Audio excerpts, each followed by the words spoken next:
SBI వాళ్ళు కోర్టుకు పోతే వాళ్ళను బ్లాక్మెయిల్ చేయబడుతుంది. మరి నీ బేకార్ మాటలకు కొత్తగా ఎవడన్నా పరిశ్రమలు పెట్టాడు వస్తాడా? అందుకే నేను అనేది రేవంత్ రెడ్డి గారు, మీరు రాహుల్ బంధు బంద్ చేసి, పొంగులేటి బంధు బంద్ చేసి, బ్రదర్స్ బంధు పథకం బంద్ చేస్తే అన్ని సెట్ అవుతాయి. బ్రదర్స్ బంధు, పొంగులేటి బంధు, రాహుల్ బంధు, రైతు బంధు లేనేలేదు కదా ఈ రాష్ట్రంలో. ఇది వాస్తవం. ఇంకొక మాట కూడా నేను చెప్పేది వారికి, అప్పుల విషయంలో నువ్వు చెప్పేది శుద్ధ తప్పు. అట్లాగే మీరు నెల నెల కడుతున్న మిత్తిల విషయంలో నువ్వు చెప్పేది శుద్ధ తప్పు. సంపద విషయంలో కూడా నువ్వు చెప్పేది శుద్ధ తప్పు. తెలంగాణ వచ్చినాడు నెలకు తెలంగాణ యొక్క రెవెన్యూ 2014లో మేము అధికారంలోకి వచ్చిన కొత్తలో నెలకు 4000 కోట్లు మాత్రమే తెలంగాణ రెవెన్యూ. అదే మేము దిగిపోయినాడు నెలకు 18,500 కోట్ల రెవెన్యూ పెంచి, అంటే 4.5 లక్షల కోట్లున్న జిఎస్డిపిని, గ్రాస్ స్టేట్ డొమెస్టిక్ ప్రోడక్ట్ని 15 లక్షల కోట్లకు తీసుకుపోయి, అంటే రాష్ట్ర సంపద పెంచి 4,000 కోట్లు నెలకు వచ్చే పరిస్థితి నుంచి 18,500 కోట్లకు తీసుకొచ్చి నీ చేతిలో పెట్టినాం. మరి ఇంకా కూడా సిగ్గు లేకుండా అప్పుల మీద తప్పే నువ్వు చెప్పేది, తప్పుడు ప్రచారం. సంపద మీద నువ్వు పెంచేది తప్పుడు మాటలే, సంపద మీద చెప్పేది తప్పులే. ఈ అన్నింటికి మించి మళ్ళీ రైతు బంధు విషయంలో కూడా మీరు నిన్నటికి నిన్న మీరు మాట్లాడిన దిగజారుడు మాటలు 1-2 కాదు, ఎన్ని తప్పుడు మాటలు నిన్న కూడా. రాష్ట్రంలో అంట ఈయన వచ్చినాకనే రైతులకి ఏదో గొప్ప పని చేసినాడంట. ఏం గొప్ప పని చేసినావా నువ్వు? వాళ్ళ రాష్ట్రంలో ఏ రైతును అడుగుదాం చెప్పు. ఎంత మీరు ఎగ్గొట్టింది ఎంత ఇంతవరకు?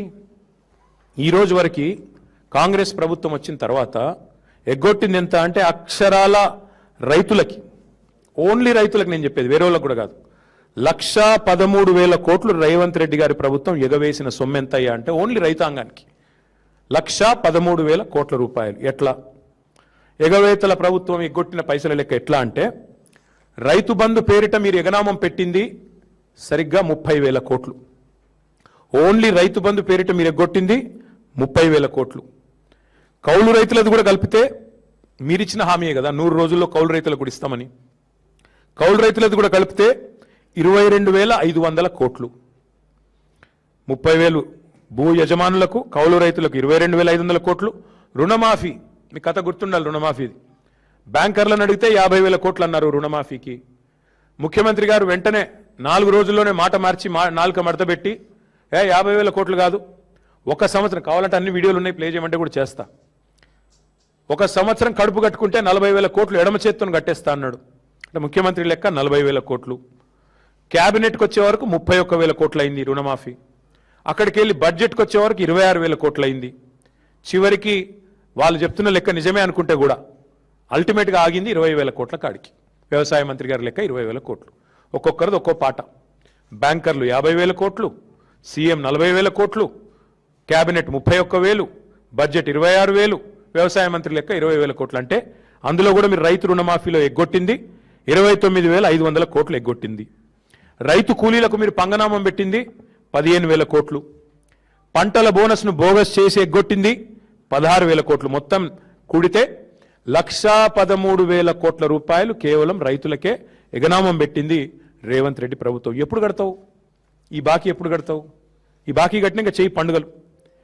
ఇంకా అట్రఫ్లాప్ సినిమాకు అర్ధశత దినోత్సవం చేసినట్టు అన్నదాతలను ఆగమాగం చేసింది చాలక మీదికెళ్ళి ఇంకా సభలు, సదస్సులు, వీళ్ళందానికి మళ్ళీ అందులో స్పీచ్లు, వాటికి కిందికెళ్ళి సీటీలు, కాదు పేపర్ యాడ్లు.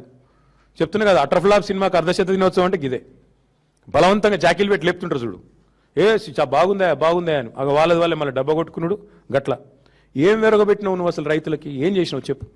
ఇన్ని రోజులు 2.5 ఏళ్లలో చేసింది ఒకసారి చెప్పు, మేము కూడా విని తరిస్తాం అందరం కూడా. అంటే ఎట్లా తయారైందంటే ఇప్పుడు నిజంగా అబద్ధం చెప్పడం అనేది ఆయన జన్మ హక్కు, అబద్ధం ఆయనకు ఆరో ప్రాణం. అసలు అబద్ధాలు చెప్పకపోతే ఇక ఆయనకు ఇంకా వేరే ఏమీ రాదు అన్నట్టుగా మీటింగులు పెట్టి రోత మాటలు, రైతు మీటింగ్ అంటాడు, రోత మాటలు మాట్లాడతాడు. ఇంకా అందులో కొన్ని మధ్యలో గరికపాటి లాగా, ఆ గరికపాటి పెద్ద ఆయన ఉంటాడు ఒక ఆయన, చాగంటి గారిలాగా, గరికపాటి గారిలాగా మధ్యలో ప్రవచనాలు చెప్తున్నాడు. ఏమని? అధికారం శాశ్వతం కాదు.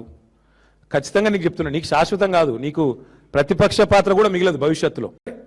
5 సెకండ్లు 5 నిమిషాల తేడాలో అంత చండాలమైన పరిపాలన నీది. ఇంకొక మాట, ఇది కాగ్ రిపోర్టు. ఇందులో నెలకు ఎంత వీళ్ళు కట్టింది 2026-27తో సహా మొత్తం ఉంది, కావాలంటే 25 ఉంది, 26 ఉంది, 27 ఉంది. ఏ నెల కూడా వీళ్ళు 2,400 2,500 కోట్లు దాటి కట్టలేదు.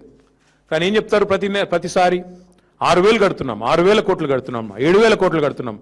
వాళ్ళ ఇష్టం నోటికి మొక్కాల. ఇది కాగు లెక్క. మరి కాగు లెక్క నమ్మాలా, నీ కాకి లెక్కలు నమ్మాలా?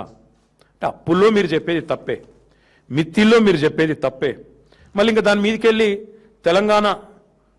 తెలంగాణ ఏదో దివాలా తీసిన రాష్ట్రం అని నువ్వు మాట్లాడే మాటలు. వాస్తవం ఏంటంటే నీ పాలనలో తెలంగాణ ఆస్తులు కోల్పోతుంది నీ వల్ల, నీ కుటుంబం వల్ల. ఎందుకంటే ఎంత ధనిక రాష్ట్రమైనా, ఎంత గొప్ప రాష్ట్రమైనా ఇంతమంది ఒకటేసారి దోపిడీకి దిగితే ఉంటుందా? 7 అన్నదమ్ముళ్ళు, ఆయన పొంగు లూటి, పక్కకెళ్ళి ఇంకా వేరే లూటి, ఒకరు కాదు 10 మంది ఒక దండుపాలెం ముఠాలాగా తగులుకుంటే ఎంత పెద్ద రాష్ట్రమైనా, ఎంత గొప్ప రాష్ట్రమైనా మీ భూదాహానికి 1,00,00,000 ఎకరాలు మీరు ప్రాహిబిటెడ్ లిస్టులో పెట్టి మీరు చేస్తున్న 30% లూటీకి, మిస్టర్ 30%లు, మినిస్టర్ 30%లు, మీ లూటీకి, నీ బెదిరింపులకి చివరికి మీ పరిస్థితి ఎట్లా ఉందంటే మీ సొంత మంత్రుల కుటుంబ సభ్యులు చెప్తున్నారు కదా, పారిశ్రామికవేత్తల తలకు తుపాకులు పెట్టే దిగజారుడు సంస్కృతి ఇవాళ ఈ రాష్ట్రంలో తెచ్చిందేవాడు? రేవంత్ రెడ్డి కాదా? నీ ఇంటెనకాల నీ తమ్ముడు, నీ ప్రధాన అనుచరుడు తలకు తుపాకీ పెట్టిండని నీ మంత్రి గారి కుమార్తె చెప్తున్నది. That is the state of Telangana, that is the fate of Telangana under Revanth Reddy. మీ కబ్జాలు, మీ రెవెన్యూ మంత్రి కుటుంబ సభ్యులు, నీ అన్నదమ్ముళ్ళు, ఆఖరికి ఎల్ఎన్టీని కూడా ఇష్టపెట్టలేదు కదా మీరు. ఎల్ఎన్టీ CFOని జైల్లో పెడతా అని బెదిరిస్తేవి.